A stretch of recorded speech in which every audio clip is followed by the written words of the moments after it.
It's a new thing because all the people tell it's not possible to fly at 8,000 meters. I know that, so I decided to try to fly at 8,000 meters. I did that in 2016. It was the first flight at 8,000 meters. And now I would like to fly at 9,000 meters to tell we don't have a limit, in fact. I don't know. For me, when I do something, it's not for the competition. I don't want to fight with other people. I fight with me. I do my maximum and I like to push my limit. And when I arrived around 7,800 meters, the cloud was very, very cold and my glasses was totally frozen. So it was not possible to see something. My instrument is the same. The screen was totally frozen. So I don't have information. And after a fight around 8,000 meters, I see the sun on the summit because this is the end of the cloud.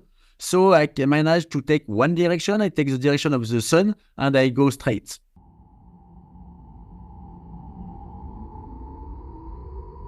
The number 8,000 has been fancied by mountaineers and their community for a very long time.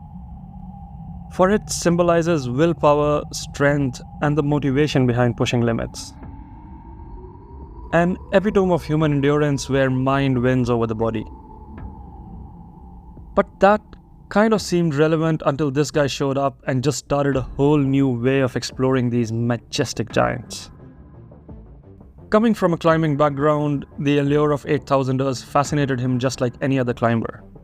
However, he soon realized that flying all the way to these summits was far more enjoyable than enduring days-long treks to scale the same heights. Now, just to give you some context, the challenges at 8,000 meters and above aren't just about reduced oxygen levels. I mean, that's a given that there is less oxygen over there and the heart beats much faster than normal to ensure sufficient supply of O2 to various organs in order to sustain life. But this is also often coupled with freezing temperatures, much stronger ultraviolet radiations, and extreme weather conditions, which collectively coming together form what is known as the death zone. To put it simply, human life is not designed to be sustained at these heights for extended period of times. So when I was digging up some background information about this episode, one fact came across repeatedly in the search results. That was that more people have gone to outer space than those who have summited the hardest mountain peak in the world, K2 in the Karakoram range. And that's when it struck me that how extremely rare and challenging it is to explore this area, or even set foot on this side of the world. And on top of that, to think about taking a collapsible wing in such hostile environment, and not just for a top to bottom descent, but in fact to push it to its very limits and end up breaking some world records on the way without even planning to, is just simply mind-blowing to think about it. It reminds me of a famous saying which goes that if you take risks, you might lose, but if you don't take risks, you have lost already. And today we have someone who's putting that saying to its test, a true pioneer of our sport, a paraglider extraordinaire, and someone who is redefining the limits of modern-day paragliding.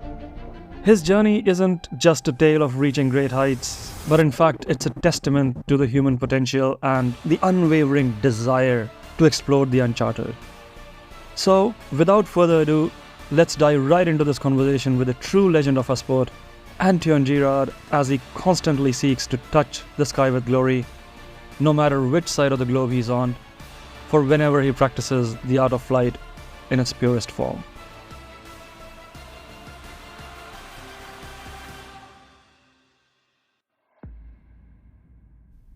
Antoine, greetings, my man. Thank you so much for joining in and agreeing to do this. Means the world. The reason why I reached out to you to bring you up as a guest on my show was because you have flown where very few people have even set their foot on. I mean, let alone fly with their paraglider, which to me is fascinating beyond measure. So, a big welcome to Paragliding Atlas. Super happy to have you here. You're welcome. Great. So shall we begin? Yes, of course. Alright. So, Antoine, you are someone who has replaced a cable car in the Alps with a paraglider in the Himalayas. I saw this quote on your website, and the first question that comes to my mind is, what's so fascinating about heights, man? And why do you chase high summits and high flights everywhere across the globe? Like, what's the motivation behind doing this? For me, the motivation, we have two things. The first is to fly at 8,000 meters, for example. It's a new thing because all the people tell it's not possible to fly at 8,000 meters. I know that, so I decided to fly, to try to fly at 8,000 meters. I did that in 2016. It was the first flight at 8,000 meters. And now I would like to fly at 9,000 meters to tell we don't have a limit, in fact.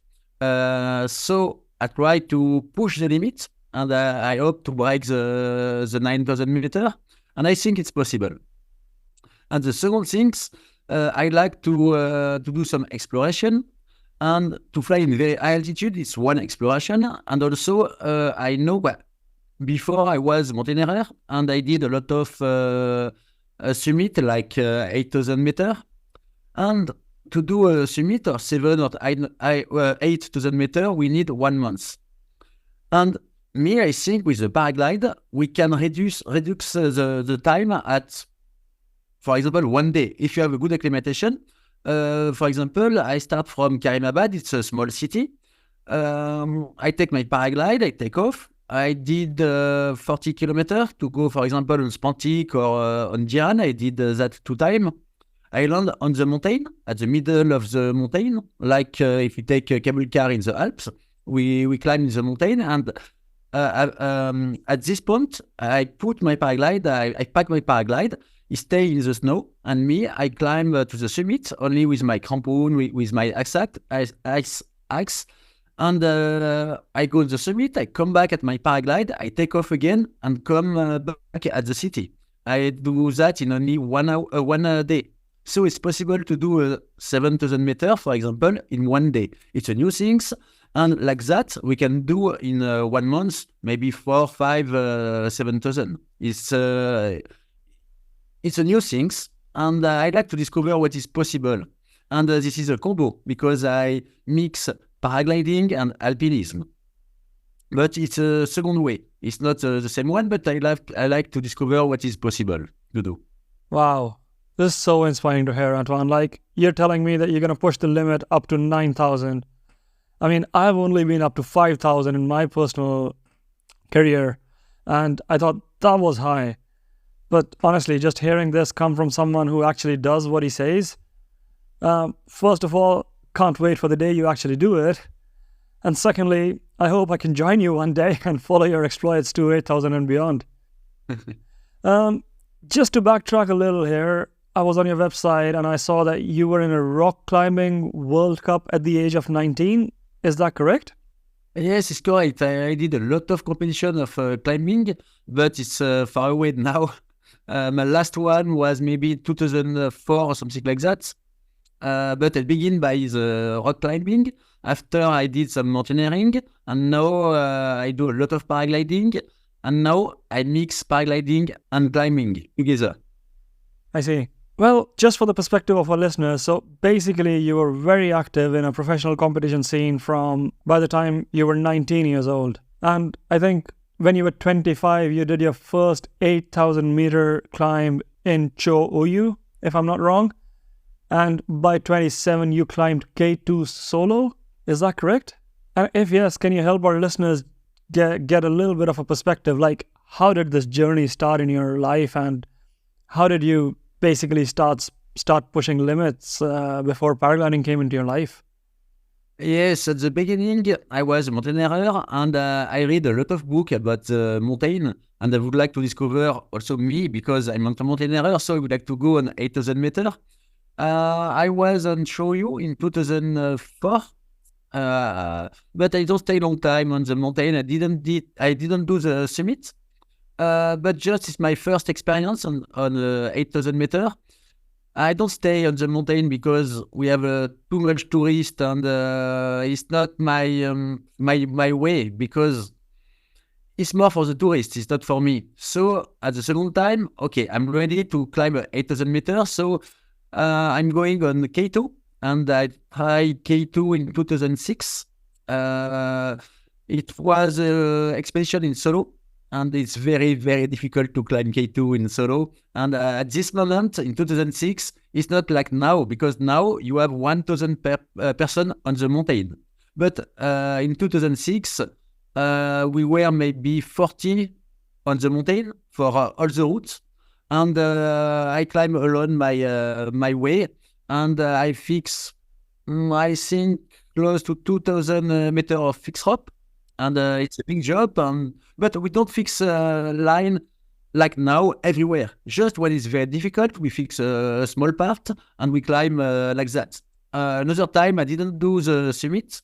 I stopped at around 8,000 meters. I was alone at 8,000 meters, and his commitment to be alone on 8,000 meters. Nobody was upper me or somewhere. I was totally alone at 8,000 meters. So I decided to come back because the weather was not very good. After that, I did another 8,000 meters. I tried Broad Peak, but it was at the same moment where I begin the paragliding. So I decided to climb Broad Peak and down with my paraglide. But another time I didn't do the summit, and I took off from Camp 3 at 7,200 meters. Wow. I did 2 expeditions like that. I did exactly the same. The second time was we had very, very bad weather. And after that, I stopped the expedition because we lose a lot of time just to climb one mountain. For me, I don't have I don't want to do that every time because I lose too much time, and I decide to fly everywhere because I like to climb the mountain to see the view. But with a paraglide, I can do, I don't know, maybe 10 or 20 summits in one day. Wow. So I can have a life of alpinist in one day. So I prefer to fly and mix flying and mountaineering. You know, this reminds me of a saying that I came across, that why walk when you can fly? And you seem to be somebody who seems to be living it, because walking, of course, takes so long, and flying basically gives you the same reward in a much, much more shorter time. Super inspiring. But just to ask you, doing solo at a mountain like K2 when you have like maybe 40 people at base camp, man, that sounds very scary. Like, come on, why would you put something like that in your itinerary? Like, what's the reason behind going solo and not finding a team? Is it that because there were not enough people, or you were just like, I really want to do this and I don't want to wait for anyone? Like, what was the ideology behind going solo on K2? Maybe for different things. One is when you go in the mountain like K2, when you don't have a fixed line everywhere, something like that, is very, very dangerous and commitment. So I prefer to be alone because I don't have to check my friend and everything. I'm just alone, and I take a risk for me, but not for a team. But now for my new expedition, it's same. When it's very commitment, I prefer to go alone. When it's a normal expedition, I go with some friend. For me, it's most easy like that. And the second things for the K2, at this moment, maybe I want to go inside me, just to be alone in the mountain, to understand the life and what's happened in my mind when I'm alone in somewhere of dangerous. And I think it's interesting for my mind. It's interesting for us as well as viewers. I have to give you that. It's and super brave and super inspiring, as I mentioned.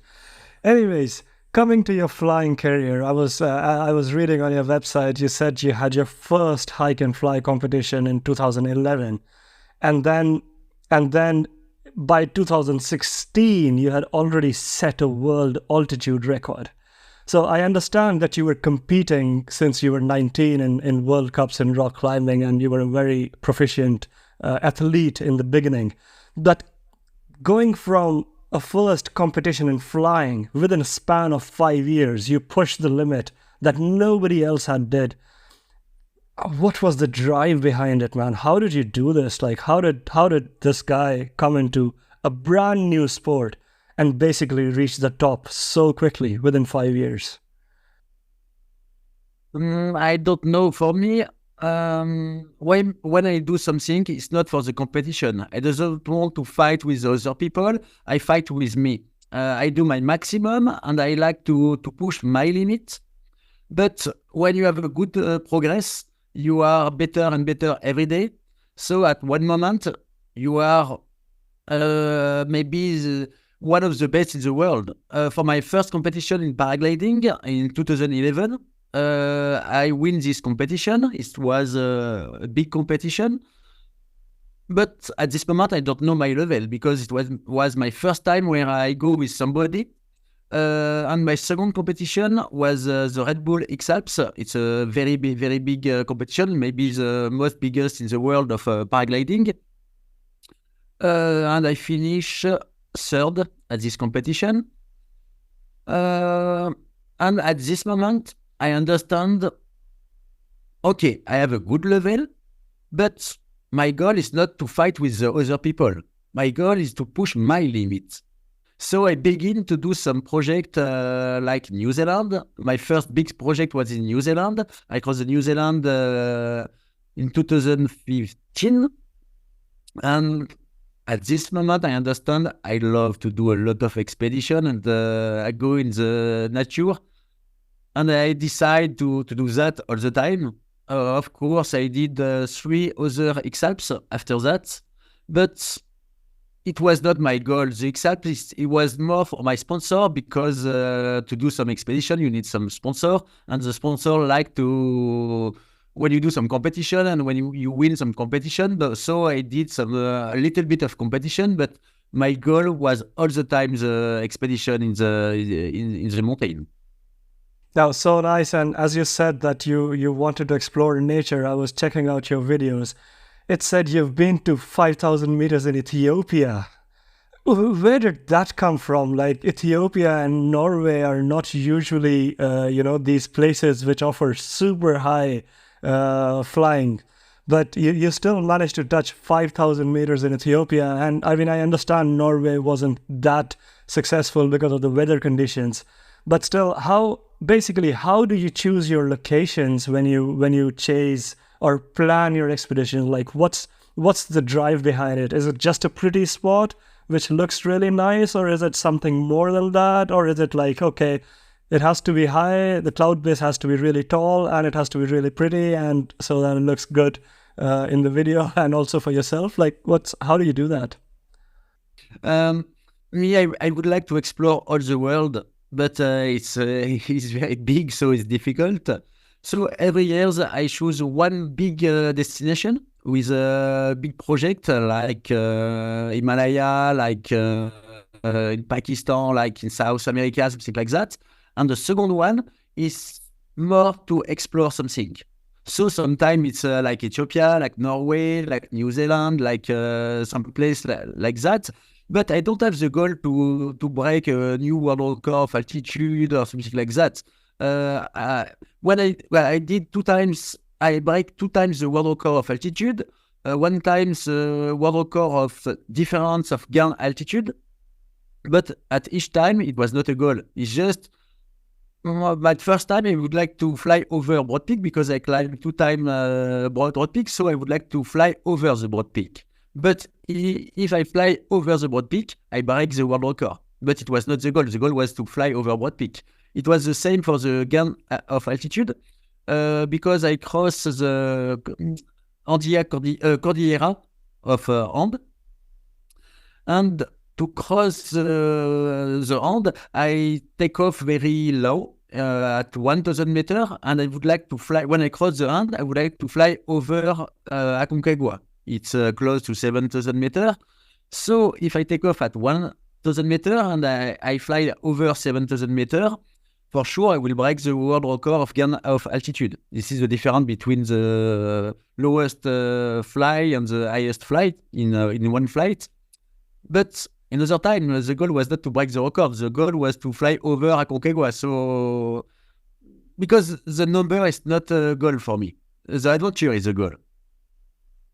And I would like to discover a lot of things everywhere in the world, so I change the place everywhere, every time. Each year I go at a different place, but also I have some goals. Sometime, like this year, I would like to fly over 9,000, so I go again in Pakistan. But I like to go in a new place. For example, in today I will go in Colombia. It will be my first time in Colombia, just to explore the place. I don't go to break a new record or something like that. It's just to enjoy and discover the place. That's so nice to hear. I mean, if you're breaking world records without even trying, I can only imagine how many world records will come your way if you start actually trying for them. But if you're going to Colombia, then you should check out our podcast with Paul Tuckatz. I will send you a link later on. We had him on the show earlier, and he gives us all the details about how to fly in Colombia and where all are the good places. And he lives in Colombia, so he should be a very good resource. But coming back to your mental preparation, if just for the perspective of our listeners, when you decide that, okay, this is my location, this is what I'm gonna do, is there a certain way you start thinking, that you start preparing yourself mentally? I mean, of course, you have the logistics and you have the sponsors and everything, but just trying to inculcate that in your mind, is there a certain way that motivates you to start thinking after you've decided that I'm gonna make it happen? When I do a big project, I have 2 times for that. The first time is to prepare the logistic, of course, but it's not only the logistic like a sponsor, something like that. It's most it depends where I go. I take one example. I cross the Chile from the south to the north. It's 3,000 kilometers. And at the middle, I have 1,500 kilometers of desert, but it's mountaineering. It's a mountain of desert. It's very high altitude desert, but I'm sure I don't have water. So I take something like 2 months to check all the image from satellites to find where it's possible to find some water. And I write on the map all the place where it's possible to find the water. And when I find a place with water, like a small area, I check the date of the picture of a satellite, and I check different picture of the season to know if I go in January or February, if I can have water or not. And for that, it's works of 2 months, because it's close to 2,000 kilometers of desert, and you have to check everything. It's very long job. And after I finish all these works, I'm ready to go. I need to prepare with my mental, because I'm sure it will be hard. And for example, if I go tomorrow in this expedition, for sure I will stop after 1 week or 2 weeks, because it's too hard. But if you have a good preparation, with your mental, you go in the expedition, and you can check all the situation. Okay, if I am in my expedition and I have this problem, how it's possible to resolve? And I do this works for a long time. And when I'm totally ready with that, I'm sure I have checked everything, and I did the expedition in my head many times. I'm sure I can go inside, because I have already prepared everything. Everything what's happened.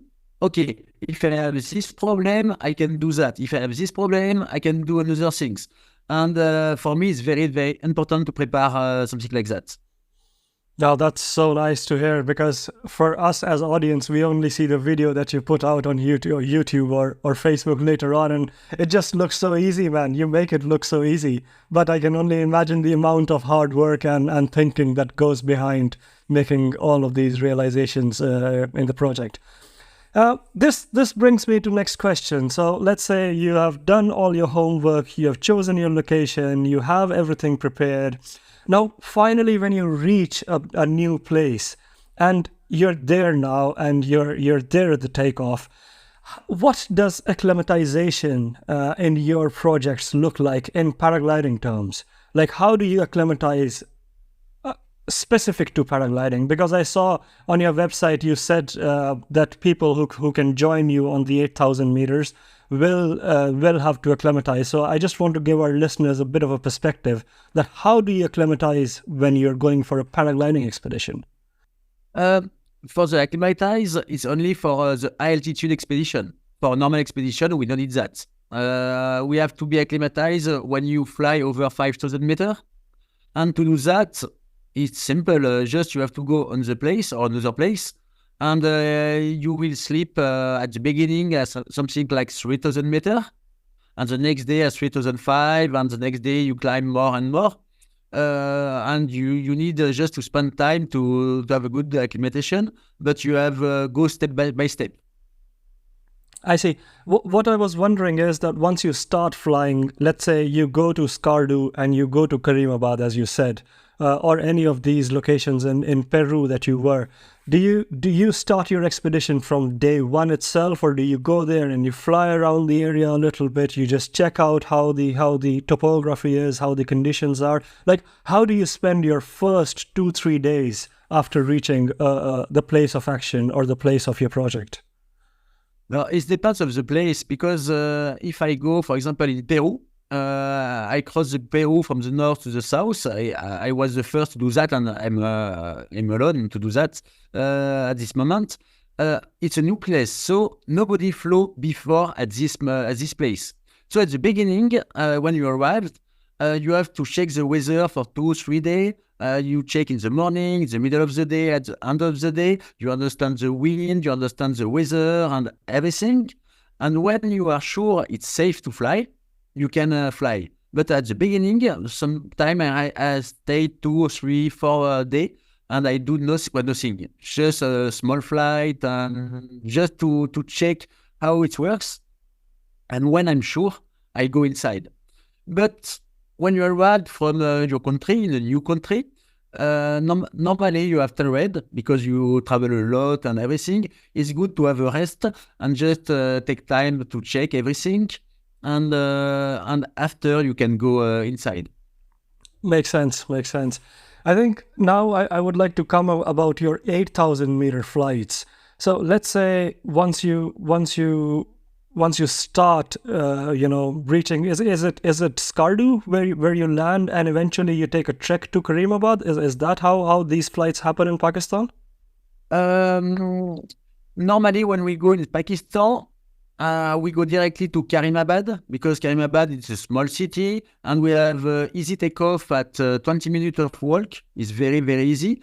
If you go in Skardu, the Skardu area, it's forbidden to fly, so you have to go a little bit after Skardu, and you need maybe 8 or 10 hours of walk to have a takeoff, so it can be very, very long. So normally we go in Karimabad because it's very, very easy, and we take time to fly in Karimabad, and it's not difficult to move from Karimabad to Skardu in flights. It's not an easy flight, of course. It's a flight of 150 kilometers, and you have to fly over Spantik. Spantik, it's 7,000 meters. It's possible to pass the Spantik by a pass, but the pass is maybe 6,000 meters. It's very high. But it's not a difficult flight. It's a very, very beautiful commitment, of course, because you have a lot of glacier, and if you land, maybe you have to walk, 5 days, something like that, to go outside the glacier. But it's not very difficult, but a commitment. Right. I'm just wondering if you are a normal pilot who's usually used to flying in European or in civilization, I would say, I would not just say European conditions, but if you're an average flyer who flies, let's say, 100 hours a year and flies a sea glider, and the usual altitude that you reach is 3,000-4,000 meters maximum in normal places to fly. How different is flying in places where you can reach 8,000 meters? Like, basically, where does the air start feeling different? Where do your wings start behaving differently? How do how do thermals behave in this kind of thin air and collapses? And if you can just tell us, how does flying differentiate from normal flying conditions that a lot of pilots fly in compared to this places where the air is thin and the mountains are high? To understand, we have to know that when you go in very high altitude, you have less and less air. So the air is very thin. And for your glider, you have only one difference. This is the speed. If you fly in, I don't know, at 2000 meters, you will fly around 40 kilometers. If you fly around 8000 meters, you will fly at 60 kilometers. And if you are in the middle, it's 50 kilometers, something like that. But at 8000 meters, it's 60. And when you do that, you have to know everything is more fast. If you have a collapse, it's more fast because everything goes fast. It's same for the landing, because if you fly at 40 kilometers, if you want to land, you brake for 20 kilometers, so you will land around 15 and 20 kilometers. If you land at 5,000 meters, you will fly around 50 kilometers. So when you brake for the landing, you will land at 25 kilometers or 30 kilometers. It's very fast, so it's difficult to run. So it's more difficult to land, and also everything is fast. And for the other things, it's exactly the same. This is the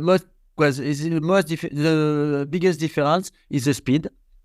But when you fly in high altitude, you have another problem. It's because you don't have a lot of oxygen. And if you don't have a lot of oxygen, your brand go very slowly. True. So the glider go very fast, and your brand go very slowly. The plane go very slowly. So it's not very easy. It's why I propose some oxygen. For when the people don't know the high altitude, it's good to have oxygen, because with the oxygen, it's like you down of 2,000 meters.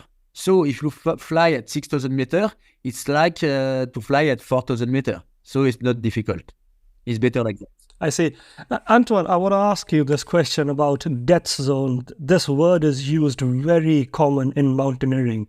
And usually a lot of mountaineers say above 8,000, it is known as death zone.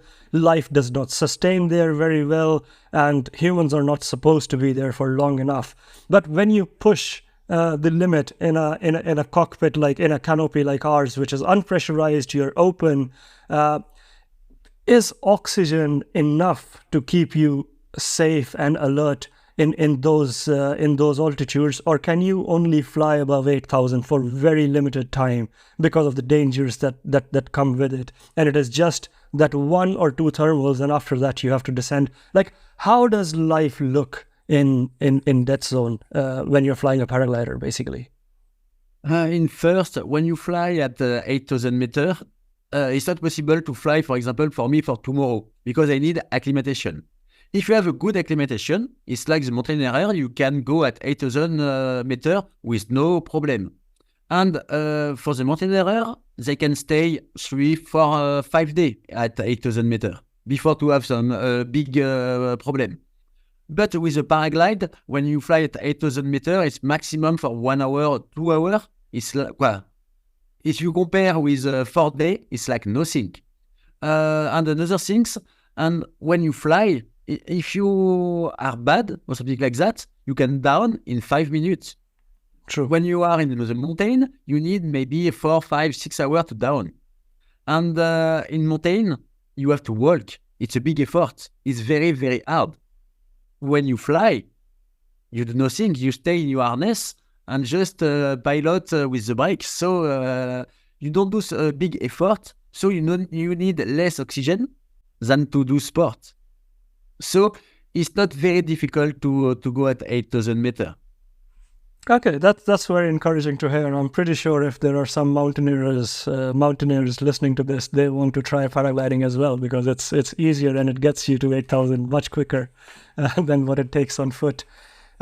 Just quickly before we move on, I wanted to touch upon the topic of thermals and scratching, because I have heard sometimes Tom Didorlodot or a lot of other pilots talking that thermals stop after a certain height, and then you have to scratch. Like how do you find lift after a certain height? Like do they go all the way, or does it become hard after a while?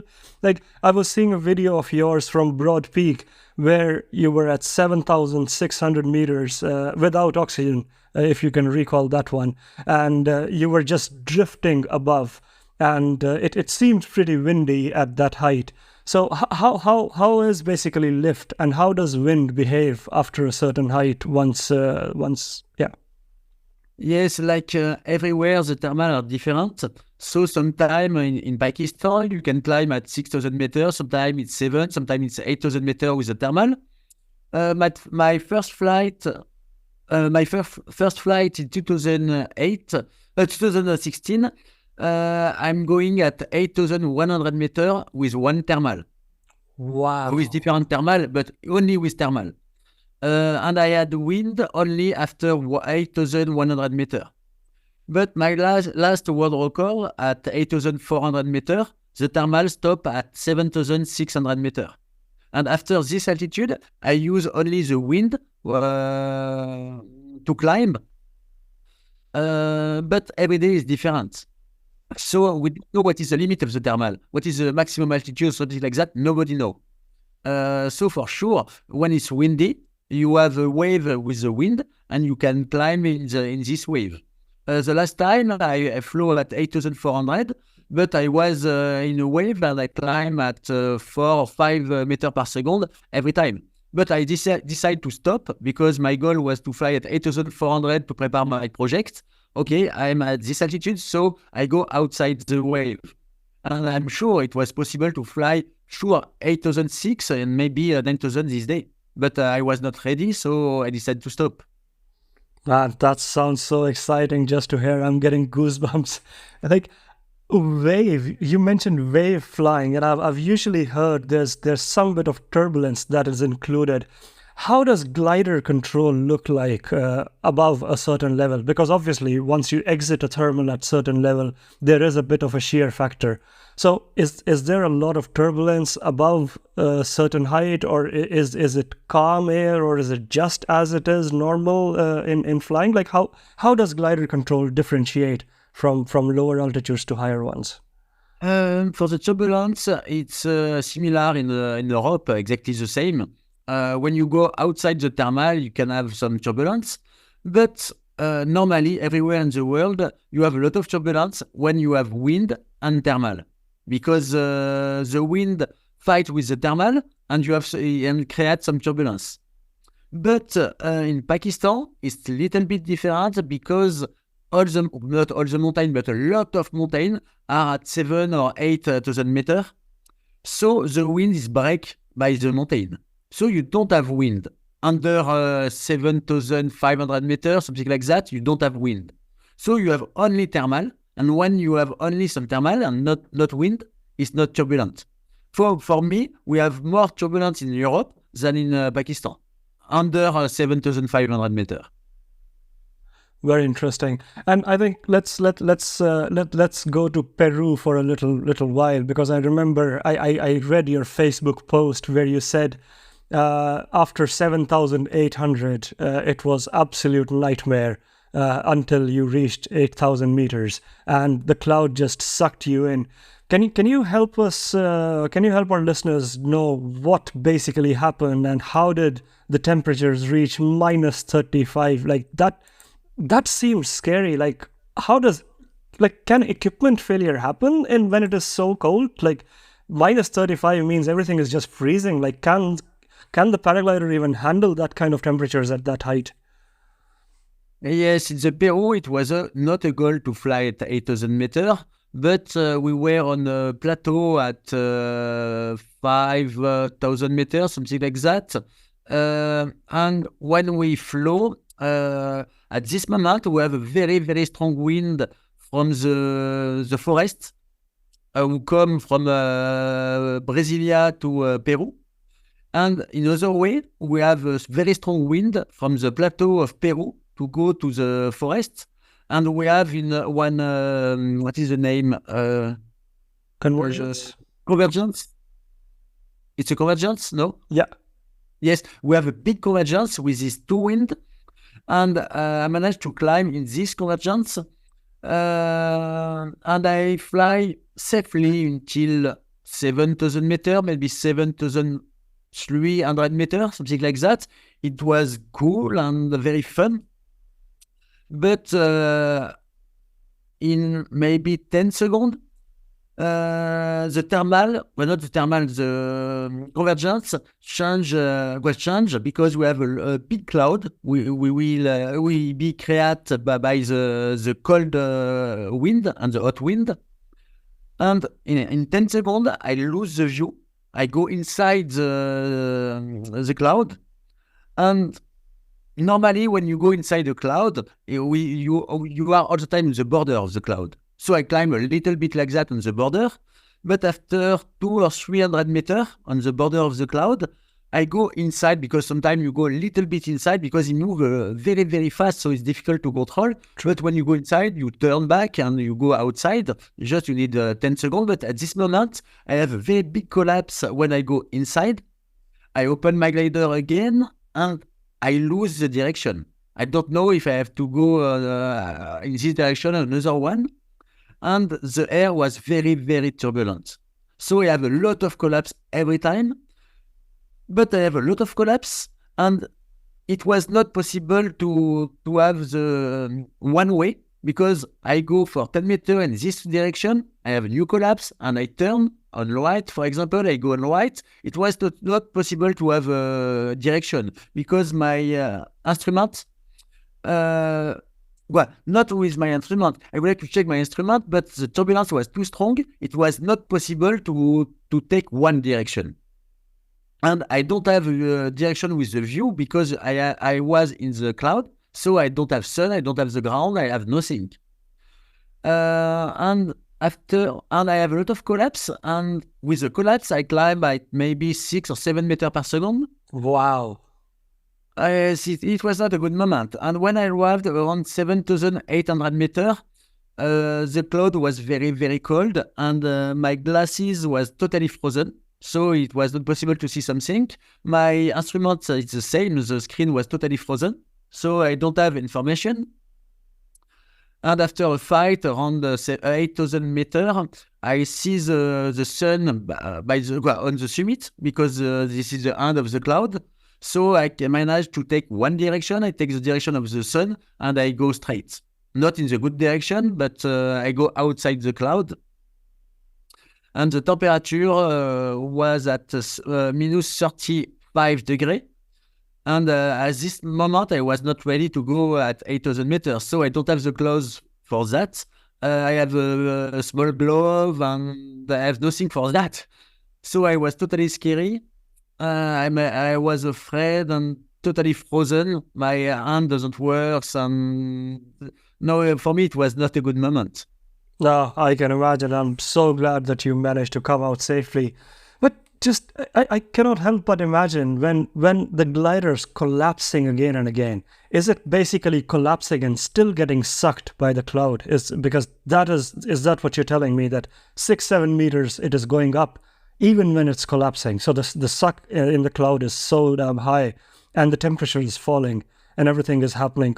Like it must seem like you're in a washing machine or something like that at that kind of time. And yes, for me, I was totally afraid. I didn't want to do that.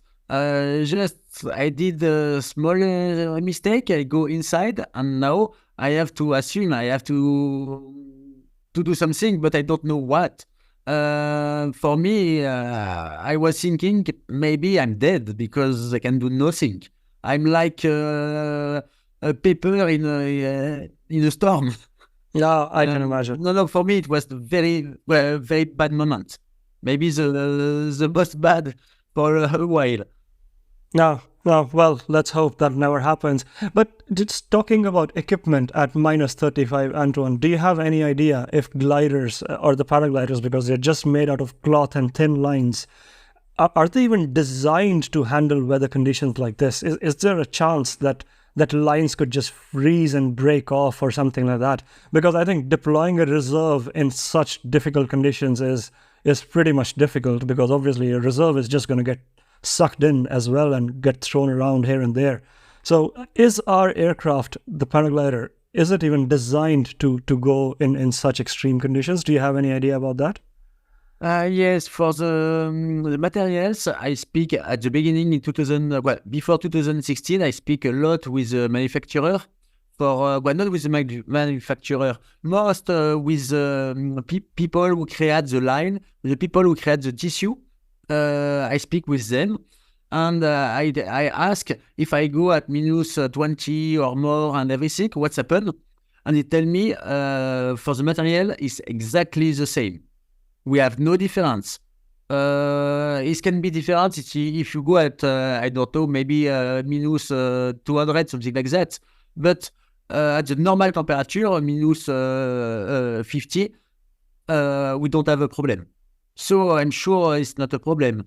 But for me, the rescue is not one option.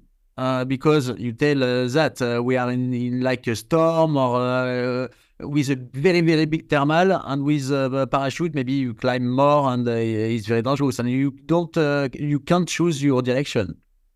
And another thing also, when you fly in very high altitude, you have a big difference with the rescue, because when you use a rescue, normally you will land at something like minus 5 or 6 meters per second. It's very fast. But if you land at 5,000 meters, for example, because the ground is 5,000 meters. True. With the rescue, you will land at something minus 11, minus 13 meter per second. What? So I think you break your two leg. So it's not an option to use the rescue. For that, if you want to land with the rescue at 5,000 meters, you need a rescue of tandem, not a normal rescue. But in expedition, when you have a bag of 30 kilo, you can't have an additional 2 kilo for the rescue. Wow. So in fact, in all my expedition, I have a rescue, but it's for nothing. It's just for my mind, because, okay, if I have a problem, I have a rescue. But in fact, I can't use the rescue. Yeah, I can imagine coming down at minus 10 or anything beyond is sure shot injury. But anyways, let's hope that situation never comes for anyone. But okay, now coming to the point where you have these, this 8000paragliding.com, which allow people to join you in these amazing flights that you are making it happen. I just wanna bring out to our listeners, if there is somebody who is interested in joining this, what kind of background should they have in paragliding? Like, what kind of a pilot should they be to be able to join you safely and make it a memorable experience above 8,000 meters? What kind of pilot are you looking for?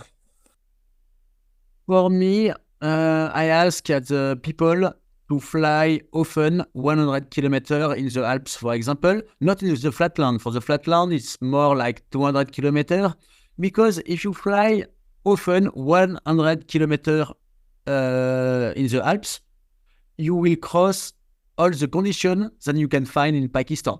Because for me, in Pakistan, it's more safe than in the Alps. For sure, it's more safe. But sometimes you can have a storm, you can have something, so it's good to have a good level. In Pakistan, it's just difficult. What is difficult is to fight with the altitude. So it's good to have a better level than you need to fight with the altitude. But I'm sure it's more safe to fly in Pakistan than in the Alps for the turbulence. But for flying, it's difficult also with the altitude. So it's different.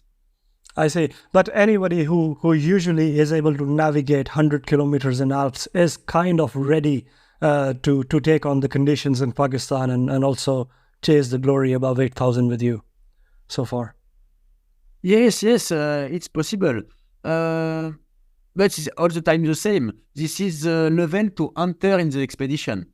After, if you want to break the world record, if you want to do a flight of 200 kilometers in Pakistan or 300, because last year Aaron did 300 kilometers in Pakistan, you need a better level. With 100 kilometers in the Alps, this is the level to enter the expedition and try to go to fly at 7,000 or something like that. So nice to hear that. I just want to come to basically the type of glider.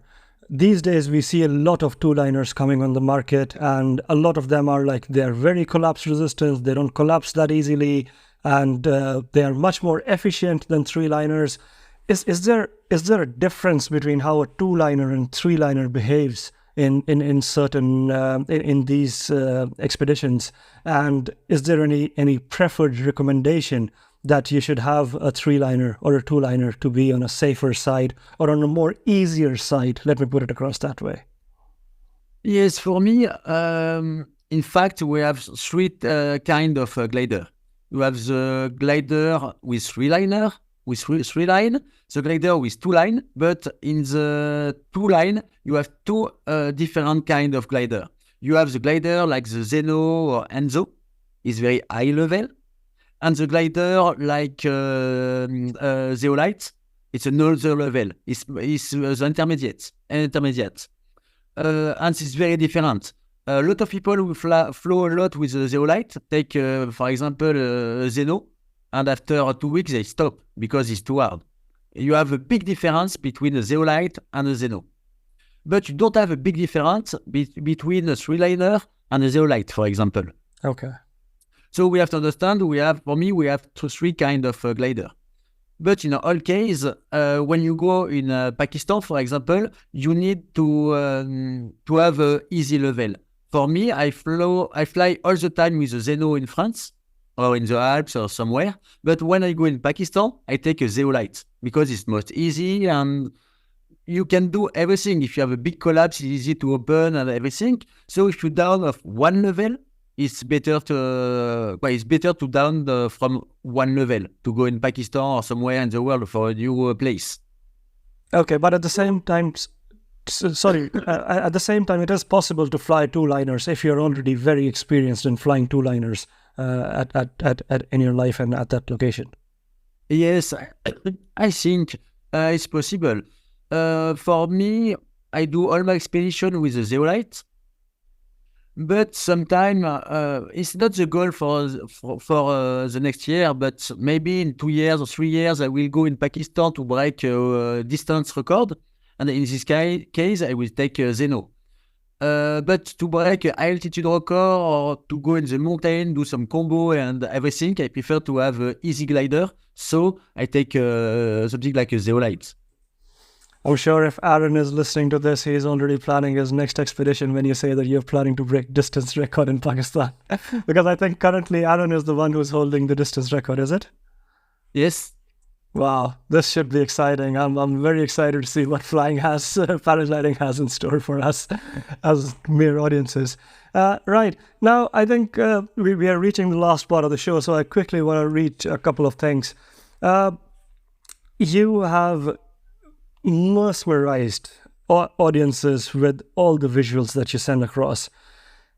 How do you make a project and sell it to Netflix, man? That is so inspiring. I mean, for me as a intermediate pilot in this sport, that seems to be the ultimate goal. Like, you record something and it is so amazing that you put it on Netflix and then the world can get inspired by it, not just our community. So if you can talk, just tell our listeners, how did the project with you and Damien materialize into a point where you were able to get it to Netflix and get it out there for everyone? How did that happen?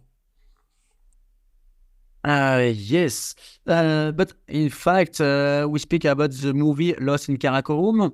But Lost in Karakorum was a movie only for everybody. It's for the movie for the festival. But finally, it was a good movie. And this is Netflix, not Netflix, because I have one man who sell my movie. And Netflix speak with this man, and they ask me to put my movie on Netflix.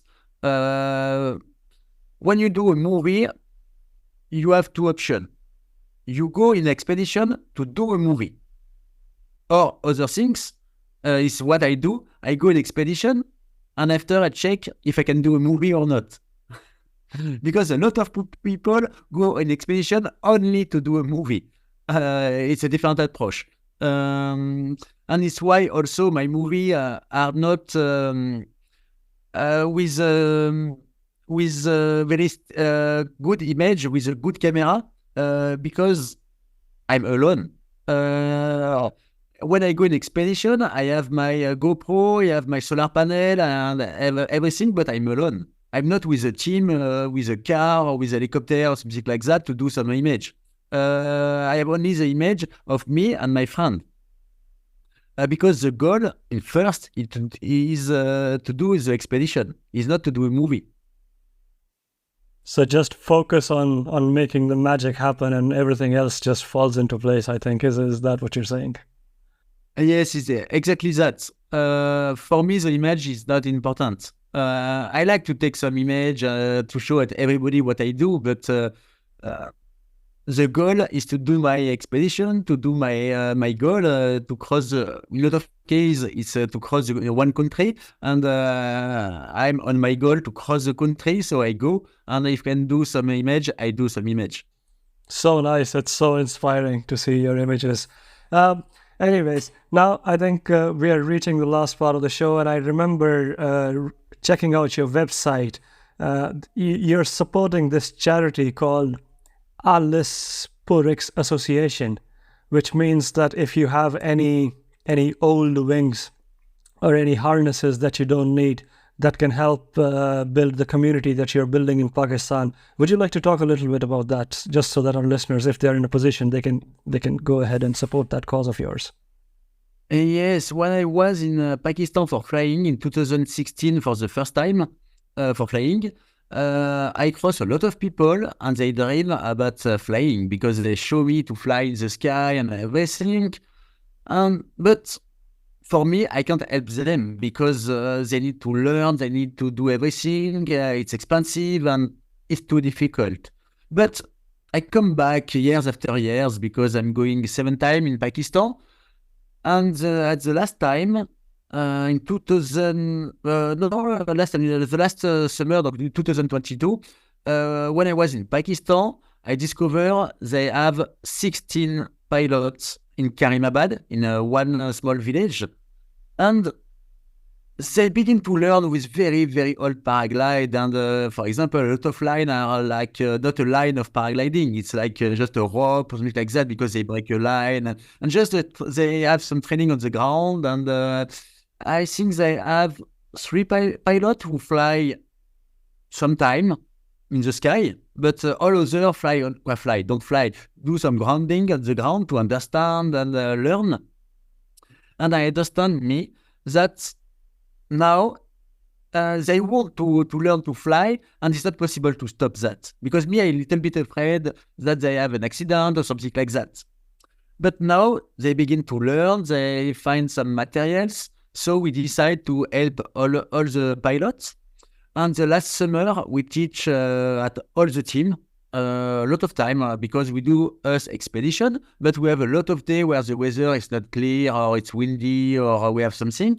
So in this day, we go with the local pilot and we teach some grounding, we teach some things. They learn very fast and they do that with a lot of, they do that with be careful because they understand if they don't have the level, they don't have to fly. If this is dangerous, they don't go. And they understand that because a lot of pilots in the world want to fly and okay, it's windy, but it's not a problem, I go and they have an accident. But in Pakistan, at this place, this is totally different. And I think it's because, I don't remember when, but a couple of years ago, they have one accident of local pilot and he is dead.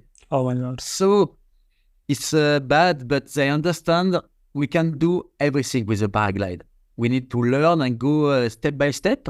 So after that, when I come back in France, I decided to help the local pilot, and I collect with one association. The name of this association is El Pour Eux. They works everywhere in the world. They collect old glider. They old or not old, but old second-hand glider because it's not all the time old.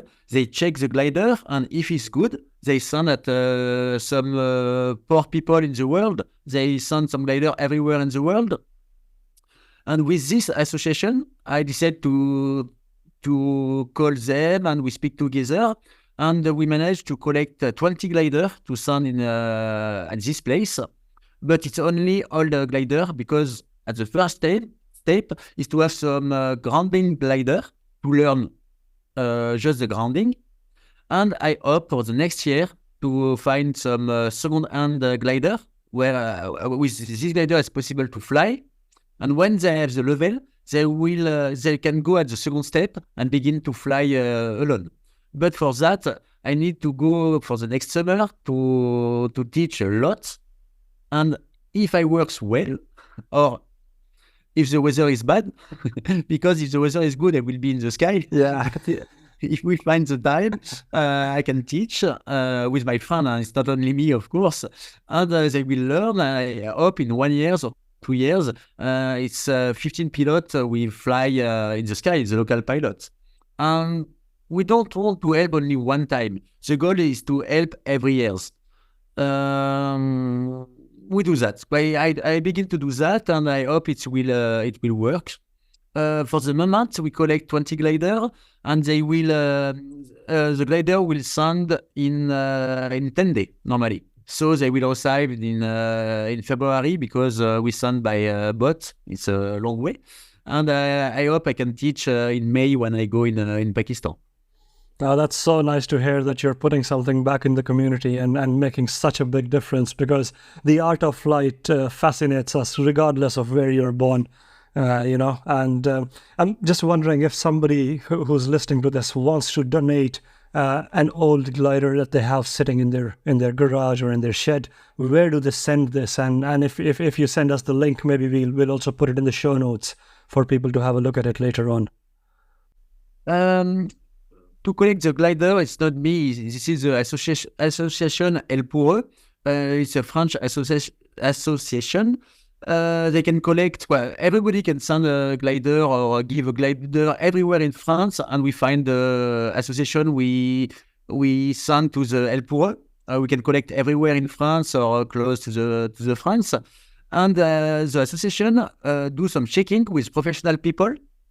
Because they don't take a glider. If the people tell it's a good glider, they don't sound like that. They open, they go in a special place to check the tissue, to check the line and everything. And if they have a certificate, they can send in another place. And also, they need money to send the glider, because to send the glider in Pakistan for 20 glider, for example, I ask at a lot of people if they can do a donation of money, but not a lot.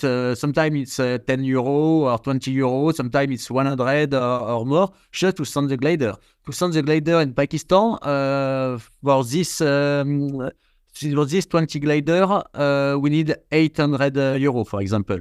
It's not a lot, but we have to find this money, because if we send every year, after a lot of time, it's a lot of money also. True.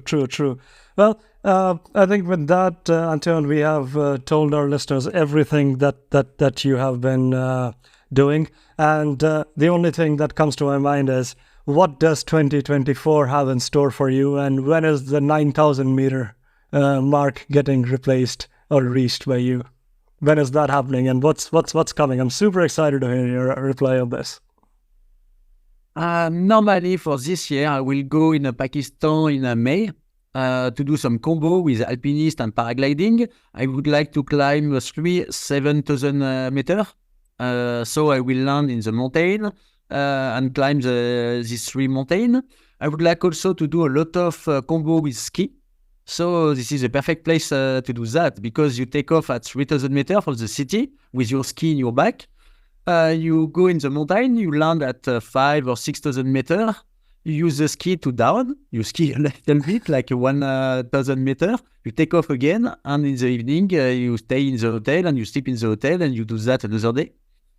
And I do that because it's fun and I like to climb, I like to do ski and everything, but it's also for my acclimatation. After that, for sure, if I climb 2 or 3 times at 7,000 meters, I will be ready to fly at 9,000 meters. And at the beginning of July, I will go in Baltoro for 6 weeks for me. And at this moment, I hope to break, not to break the world record because I would like to fly over K2. But if I fly over K2, it's 8,600 meters. For sure, I break the world record again. But if I want to break something, it's not the world record. It breaks the limit of 8,000 meters. Can I ask you, how many world records do you have already to your name? World record, normally I have 2 world record of altitude. Okay. And 1 world record of gain of altitude. It's 3 world record. And I have a lot of premiere in the world, like across Peru, like cross. I don't know. I have a lot of things where I was the first and alone to do that. What a life, man! What a life! Cannot stop obsessing over it, Antoine. Antoine, on that note, we have come to the end of the show. Thank you so much for giving your time to Paragliding Atlas. Immensely amazing talking to you. And I'm pretty sure if any of our listeners wants to follow your footsteps, they can jump on your website. Would you like to leave on a note, if you had to give a small advice to a budding pilot, somebody who has just started the sport and wants to follow your footsteps? What should they be doing to become Antoine of future?